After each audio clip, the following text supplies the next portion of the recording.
Hello students, myself Vandana Dave from Civil Department.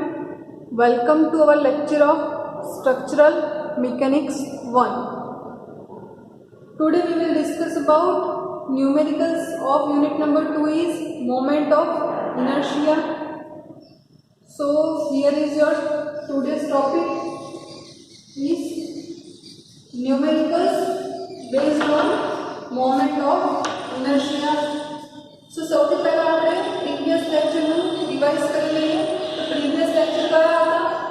તો previous લેક્ચરની અંદર તમારા બે થિયરમ આપણે જોયા હતા, parallel axis theorem and perpendicular axis theorem. Clear? So બંનેનો આપણે ઓવરવ્યુ લઈ લઈએ.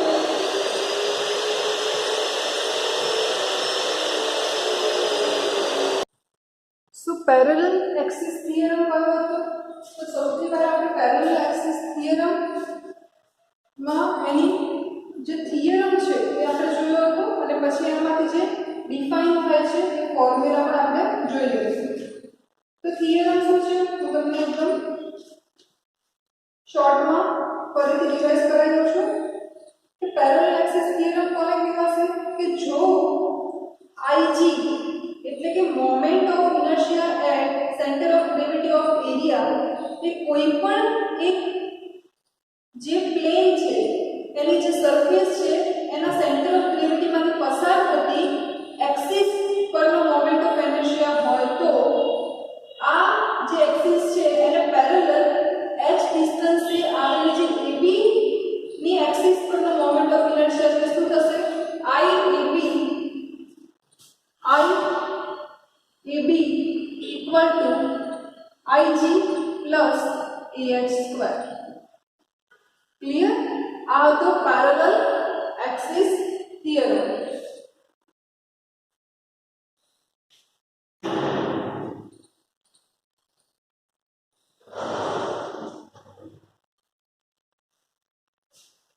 And next હતો એના પછી perpendicular axis theorem. So perpendicular axis theorem શું હતું? તો જ્યારે કોઈ એકબીજાને 90 ના એંગલે આવેલી બે એક્સિસ એટલે કે x x અને y y નો જો moment of inertia i x x અને i y y હોય તો એની પરપેન્ડિક્યુલર આવેલી થર્ડ એક્સિસ z z પરનો મોમેન્ટ ઓફ ઇનર્શિયા શું થશે? તો i z z થશે.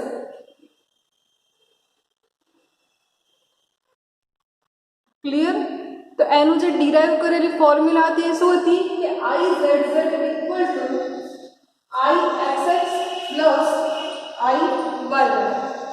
परपेंडिकुलर थियरम हतो i z z equal to i x x plus i y y. Clear? आ तो परपेंडिकुलर एक्सिस थियरम. सो आजना लेक्चर में हवे आपणे बधी ज फॉर्म्युला બધા જેટલા બી કોન્સેપ્ટ આપણે ભણ્યા પ્રીવિયસ લેક્ચરની અંદર બધા જ કોન્સેપ્ટનો યુઝ કરીને આજે આપણે ન્યુમેરિકલ સ્ટાર્ટ કરીશું. સૌથી પહેલા તમને બેઝિક એક ન્યુમેરિકલ બતાવીશ કે એમાં કેવી રીતે એને ડિફાઇન કરવાનો છે, કેવી રીતે એનો આન્સર લાવવાનો છે. એના પછી થોડા ડિફિકલ્ટ ન્યુમેરિકલ્સ કરીશું. બટ તમારી બુકની અંદર કોઈ એવા શોર્ટકટ નથી આપેલા, પણ હું તમને એક નોટ્સ લખાઈશ જે નોટ્સ ઉપર તમને શોર્ટકટ આવડશે અને તમે ઇઝીલી ન્યુમેરિકલ્સ કોઈ પણ મોમેન્ટ ઓફ ઇનર્શિયાના ન્યુમેરિકલ્સ કરી શકશો. क्लियर?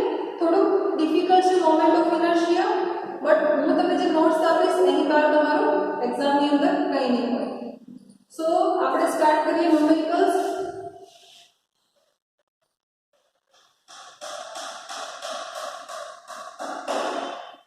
સૌથી પહેલા આપણે જોઈએ એક્ઝામ્પલ નંબર 1. પહેલા તો આપણે ક્વેશ્ચન જોઈશું એક્ઝામ્પલ નંબર 1 નો.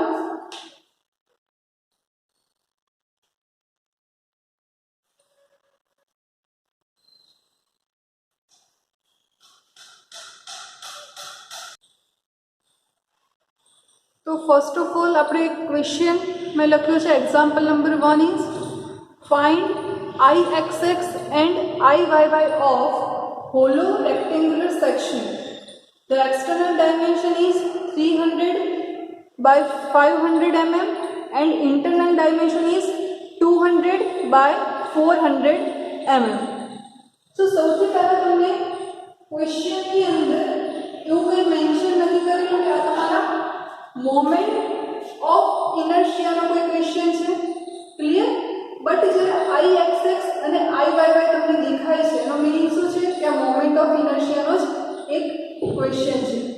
એક્ઝામમાં કેવું થાય છે કે બધા જ યુનિટના બધા જ ક્વેશ્ચન્સ બધા જ ન્યુમેરિકલ્સ ભેગા થશે તો તમે કન્ફ્યુઝ થઈ જશો કે આ ક્વેશ્ચન કયા ચેપ્ટરનો છે. મેથડ આવડતી હશે બટ એને કેવી રીતે એક્ઝિક્યુટ કરવું છે તમે ભૂલી જશો.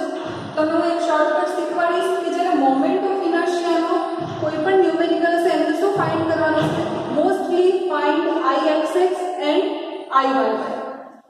ક્લિયર. હવે તમને શું કીધું છે કે ફોલો રેક્ટેન્ગ્યુલર સેક્શન છે તો આપણે ભણ્યા હતા moment of inertia of standard sections. જ્યારે જોયા હતા ત્યારે આપણે રેક્ટેન્ગ્યુલર સેક્શન જોયું હતું, હોલો રેક્ટેન્ગ્યુલર સેક્શન જોયું હતું, સર્ક્યુલર સેક્શન જોયું હતું, હોલો સર્ક્યુલર સેક્શન જોયું હતું, ટ્રાયેંગ્યુલર સેક્શન પણ જોયું હતું. ક્લિયર. સો અત્યારે તમારું છે હોલો રેક્ટેન્ગ્યુલર સેક્શન. તો સૌથી પહેલા આપણે શું કરીશું, એને ડ્રો કરીશું. કોઈ પણ એક્ઝામની અંદર તમને ખાલી ક્વેશ્ચન જ આપેલો હશે, તમારે ફિગર જાતે ડ્રો કરવાની છે. ક્લિયર. તો સૌથી પહેલા આપણે ફિગર ડ્રો કરીશું. હોલો છે ધેટ મીન્સ કે અંદરથી કેવું હશે, હોલું હશે, હોલું હશે. સો આપણે હોલો એક રેક્ટેન્ગ્યુલર ડાયાગ્રામ ડ્રો કરીશું. હવે તમને બધાને ખબર જ હશે આ તમારું એક્સ એક્સિસ છે, આ તમારું વાય એક્સિસ છે. ક્લિયર. આ બધાએ જોયેલું જશે આવી રીતે. આ તમારું એક્સ એક્સિસ છે અને જે વર્ટિકલ હોય એને આપણે વાય કહીએ. ઓલવેઝ હોરિઝોન્ટલ હોય એને શું કહીશું આપણે એક્સ એક્સ. આ તમારું વાય વાય, અહીંયા તમારું ઓ. ક્લિયર. સો હવે આપણે સૌથી પહેલા ડાયમેન્શન્સ લખી લઈએ.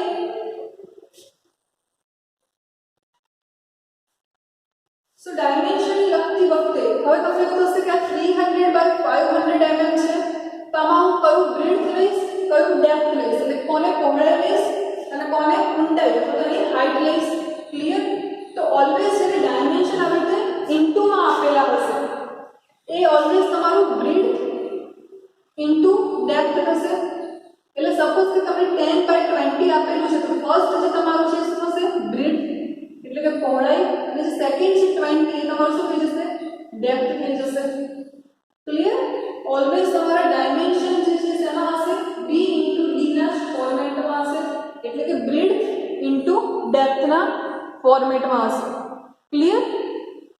સો તમારું અત્યારનો જે ક્વેશ્ચન છે એમાં જે એક્સટર્નલ ડાયમેન્શન શું આપ્યા છે તો 300 બાય 500 mm. તેમાં બ્રેડથ શું થશે તો 300 થશે, ડેપ્થ કેટલી થશે તો 500 થશે, અને ઇન્ટરનલ ડાયમેન્શન કેટલા આપેલા છે તો 200 બાય 400 mm.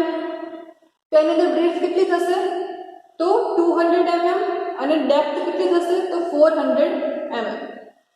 ક્લિયર. સો હવે આપણે ડ્રો કરીએ.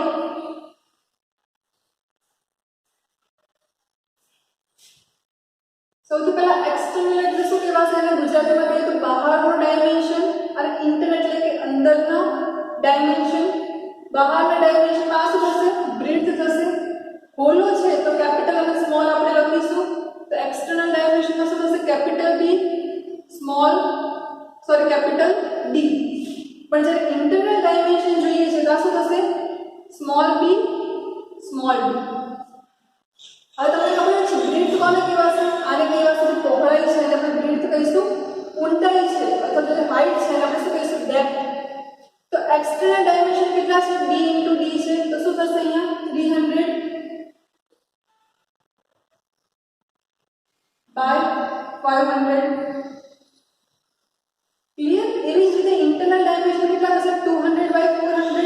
તો આ તમારું થશે 200 અને આટલું થશે 400. ક્લિયર. સો આપણે મેન્શન કરવું હોય તો કરી શકીએ છીએ. કેપિટલ D કેટલું છે તો કેપિટલ D છે 300 mm. 300 mm.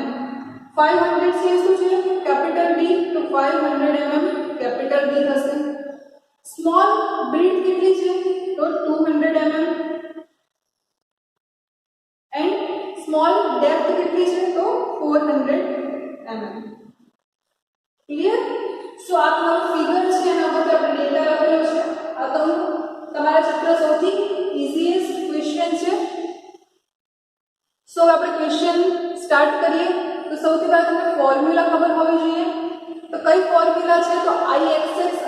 વાય ની ફોર્મ્યુલા શું થશે? તો જ્યારે આપણે Ixx ની વાત કરીએ છીએ તો BD³/12 આવશે ફોર્મ્યુલા. પણ જો હોલો રેક્ટેન્ગ્યુલર સેક્શન છે તો Ixx શું થશે? તો Ixx equal to capital BD³ divide by 12 minus small BD³ divide by 12. એવી જ રીતે જોઈએ તો Iyy શું થશે? dB³/12 પણ પહેલા capital dB³/12 minus small dB³/12. Clear? So Ixx છે પહેલા તો BD³/12 minus small BD³/12 and Iyy શું થઈ જશે? dB³/12 minus small dB³/12. Clear? હવે આપણે ફોર્મ્યુલાની અંદર શું કરવાનું છે? વેલ્યુ લખવાની છે. તો સૌથી પહેલા આપણી પાસે બ્રેડથ કેટલી છે? તો બ્રેડથ છે કેપિટલ બ્રેડથ કેટલી છે? 300. તો આપણે અહીંયા સ્ટાર્ટ કરીશું Ixx માટે. તો 300 ઇન્ટુ ડેપ્થ કેટલી છે? તો 500 ક્યુબ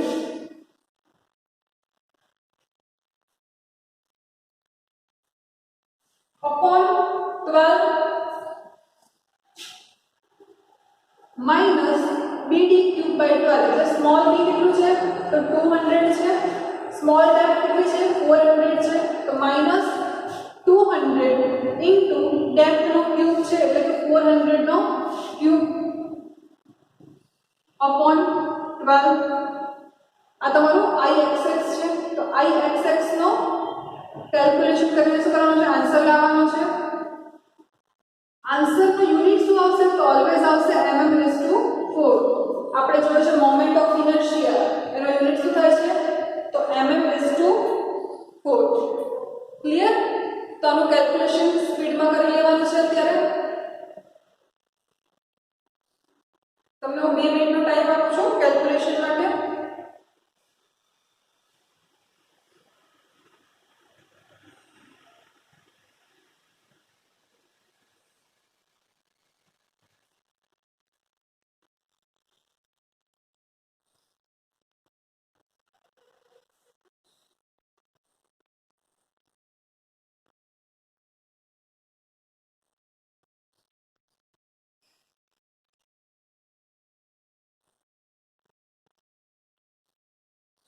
સો આઈ હોપ કે બધાને કેલ્ક્યુલેશન થઈ ગયું હશે. તો આપણે આન્સર લખી દઈએ અહીંયા. તમે વેરીફાઈ કરી લો કે તમારો આન્સર જે છે એ રાઈટ છે કે રોંગ છે. આન્સર એવો છે Ixx નો 2.06 ઇન્ટુ 10⁹ mm/4.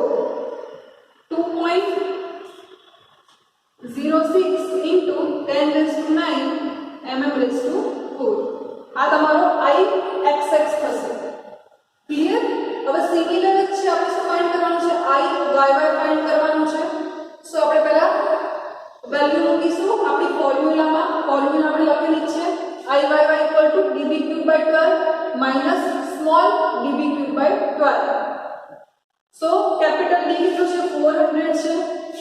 સો 400 ઇન્ટુ કેપિટલ 500 આવશે કેપિટલ D. અહીંયા ખાસ ધ્યાન રાખવાનું છે કે જે બ્રેડથ છે કેપિટલ અને સ્મોલ એ પ્રમાણે જ તમારે અહીંયા વેલ્યુ મૂકવાની છે. કેપિટલ D કેટલો છે? તો 500 છે. તો 500 ઇન્ટુ 300 નો ક્યુબ 500 ઇન્ટુ 300 નો cube upon 12 minus small dB³/12 એટલે કે 400 ઇન્ટુ 200 નો ક્યુબ માઇનસ 12. 400 ઇન્ટુ 200 નો ક્યુબ ડિવાઇડ બાય 12. તો તમને Iyy ની વેલ્યુ મળશે. તો તમારે સ્પીડમાં કેલ્ક્યુલેશન કરી લેવાનું છે. અત્યારે અહીંયા પણ યુનિટ શું આવશે? mm/4 એટલે કે તમારો મોમેન્ટ ઓફ ઇનર્શિયાનો યુનિટ mm/4 છે જે તમારે ખાસ યાદ રાખવાનું છે. સપોઝ કે કોઈ વખત એવું થશે કે તમારું જે યુનિટ છે એ શેમાં આપેલું છે? મીટર અથવા સેન્ટીમીટરમાં આપેલું છે. તમારે એને mm માં કન્વર્ટ કરવાનું છે અને આન્સર લાવવાનો છે.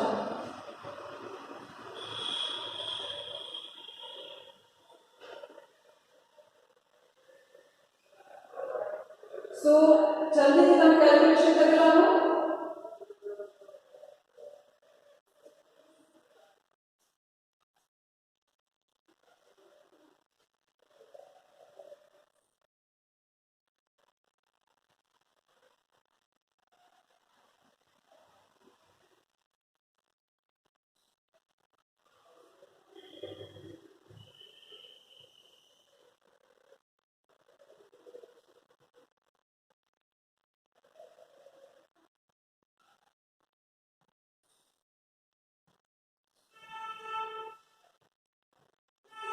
आई होप कि बधाने कैल्क्युलेशन થઈ ગયું હશે આનું. સો આન્સર વેરીફાઈ કરી લો. I by y નો આન્સર આવશે 0.858 into 10⁹ mm⁴. 0.858 into 10⁹ mm⁴. તમારું શું આવશે? I by y નો આન્સર આવશે. ક્લિયર? સો તમે જે આપણે ડિફાઇન કર્યું હતું મોમેન્ટ ઓફ ઇનર્શિયા અને બધાની જે ડેફિનેશન જોઈ હતી એ બધા તમારે આગળ એક્ઝિક્યુટ કરવાની છે ન્યુમેરિકલ્સની અંદર. સો તમને હું આ એક ન્યુમેરિકલ કરવા માટે આપીશ આના સિમિલર. સૌથી પહેલાં આપણે આનું રિવાઇઝ કરી લઈએ. તો તમારો ક્વેશ્ચન એવો છે કે IXX અને IYY ફાઇન્ડ કરવાનો છે of hollow rectangular section. IXX અને IYY ફાઇન્ડ કરવાનું આવે તો તમારે યાદ રાખવાનું છે કે કોનો ન્યુમેરિકલ હશે? આ મોમેન્ટ ઓફ ઇનર્શિયાનો. તમને એક્સટર્નલ ડાયમેન્શન આપેલા છે અને ઇન્ટરનલ ડાયમેન્શન આપેલા છે. ઓલવેઝ તમારા ડાયમેન્શન કેવી રીતે હશે? b ઇન્ટુ d ના ફોર્મેટમાં આવશે. b ઇન્ટુ d ના ફોર્મેટમાં. એટલે કે જે ફર્સ્ટ છે તમારી બ્રીથ હશે, સેકન્ડ છે તમારી ડેપ્થ હશે. એવી જ રીતે ઇન્ટરનલ ડાયમેન્શન છે એમાં ફર્સ્ટ શું હશે? બ્રીથ હશે, સેકન્ડ હશે ડેપ્થ હશે. બટ આ થશે કેપિટલ B ઇન્ટુ d, આ થશે small b into d. Clear? So તમને બ્રીથ આપણે લખી છે 300, ડેપ્થ લખી છે 500, એવી રીતે સ્મોલ બ્રીથ લખી છે 200, સ્મોલ ડેપ્થ લખી છે 400. તો IXX ની formula BD³/12 minus small BD³/12. IYY ની formula DB³/12 minus small DB³/12. Value મૂકવાની છે તો અહીંયા 300 ઇન્ટુ 500 નો cube divide by 12 minus 200 into 400 નો ક્યુબ ડિવાઇડ બાય 12. તો IXX નો આન્સર આવશે. યાદ રાખવાનું છે કે જે તમારું યુનિટ છે શું છે? mm⁴ છે. એવી જ રીતે જો IYY ની વાત કરીએ તો ડેપ્થ થશે 500 ઇન્ટુ બ્રીથ 300 નો cube divide by 12 minus 400 into 200 નો ક્યુબ ડિવાઇડ બાય 12. તો આન્સર આવશે IYY ઇક્વલ ટુ 0.858 10⁹ mm⁴. યાદ રાખવાનું છે તમારો યુનિટ છે. ક્લિયર? તો આજે આપણે આજે એક્ઝામ્પલ જોયો એના સિમિલર એક એક્ઝામ્પલ તમને હું કેલ્ક્યુલેટ કરવા માટે આપીશ. તો તમારો જેટલા પણ ડાઉટ્સ છે એ ક્લિયર થઈ જાય.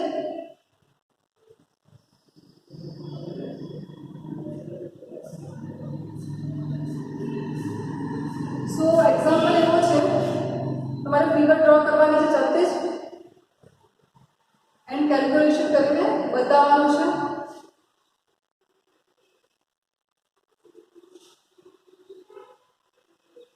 સેમ જ છે પણ આપણે ડાયમેન્શન ખાલી ચેન્જ કરીશું.